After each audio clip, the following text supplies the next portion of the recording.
How did historical resistance movements overcome social control? Imagine living under a system where rules are made to keep certain groups in power and others silenced.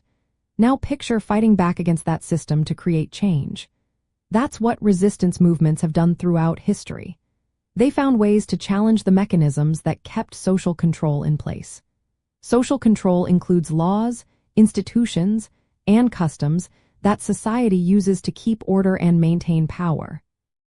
Resistance movements aim to disrupt these controls and push for a fairer society. They did this by organizing themselves carefully, building strong networks that connected different groups. For example, in the 1970s and 80s, Polish anti-communist activists realized that isolated protests wouldn't be enough. They created civic groups that linked workers, students, and intellectuals. This made their movement stronger and harder to crush. They also gathered resources like money, legal help, and communication tools to keep their efforts going. Movements understood that just protesting wasn't enough. They needed to tell compelling stories that resonated with people.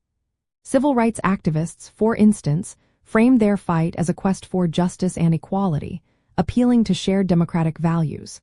They used peaceful protests, civil disobedience, and legal challenges to make their voices heard.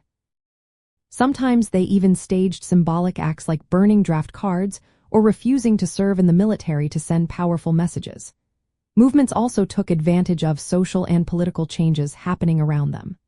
The Arab Spring, for example, grew from widespread frustration with corrupt governments, high unemployment, and lack of freedoms. When people united and took action, they challenged the authority of long-standing rulers. Many movements built bridges across social divides like race, class, and gender. The American Civil Rights Movement included diverse groups working together, connecting local struggles to global anti-colonial efforts. They used their networks and shared stories to grow their influence. When mainstream media was controlled or censored, activists created their own newspapers and communication channels. This helped spread their message and keep supporters informed. Some movements also fought back legally by challenging unjust laws and defending activists in court.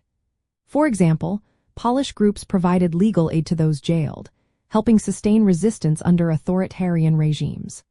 Lastly, resistance movements learned to adapt when faced with repression. They moved from public protests to underground organizing or educational efforts, making sure their ideas survived even when authorities cracked down. All these strategies show how social movements can challenge and eventually change the social control systems that hold power. They do this by uniting people, sharing resources, crafting powerful messages, and staying flexible in tough times. This is how history shows us that collective action can reshape societies and push for justice.